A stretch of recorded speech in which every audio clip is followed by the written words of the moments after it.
Did you know that nearly 700,000 children are abused in the U.S. each year? And that's why the Child Advocacy Center of Northeast Missouri exists.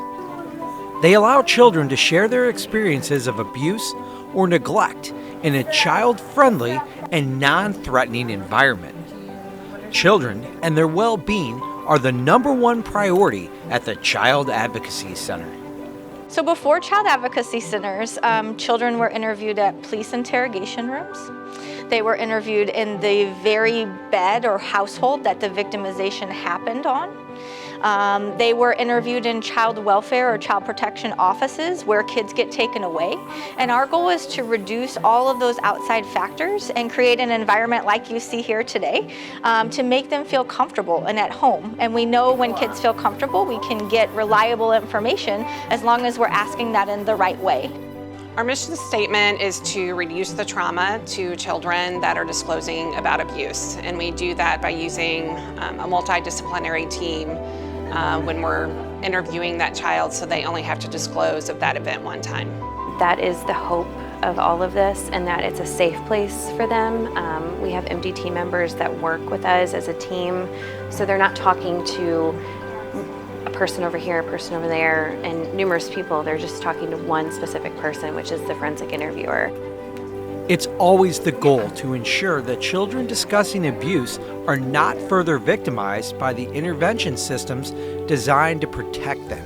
In 2021 alone, 1,224 children received forensic interviews.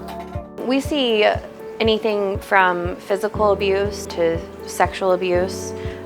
We also interview witnesses of domestic violence or witnesses to any crime, whether it be sexual abuse or physical abuse.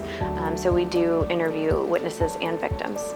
We are the place where children come to give their statement for all those entities that do have to investigate to determine if that child was in fact a victim, and if we are going to move forward with criminal charges, a prosecution, and also if they will be having a finding of child abuse or neglect through the state of Missouri. Last year we saw 600 cases of child abuse and neglect or children witnessing a crime in St. Charles County, and 108 of those cases were worked by O'Fallon Police Department. We have a tremendous working relationship, and so that's important. Besides forensic interviews, the Child Advocacy Center also offers other life-changing programs. We also provide prevention education out into the community. We do parent programs, we do body safety, we do internet safety, all kinds of educational components out in the community. We do mandated reporter training. Anybody that's working with youth in any capacity should be going through this training. And then we also offer therapy, mental health therapy for kids that have come through and have disclosed about abuse so they can start that healing process. Over 43,000 children received prevention education in 2021, and funding for these programs comes from many different sources.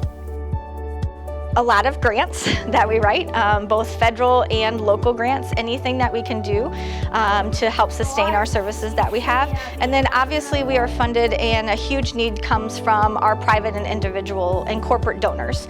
No child who walks through our door, nor their parents, for any of the services are ever charged a fee. So forensic interviews, no cost. Advocacy, no cost. Our mental health therapy, no cost to them. If you are in need of help, or would like to find out more information on the Child Advocacy Center, please visit www.cacnemo.org.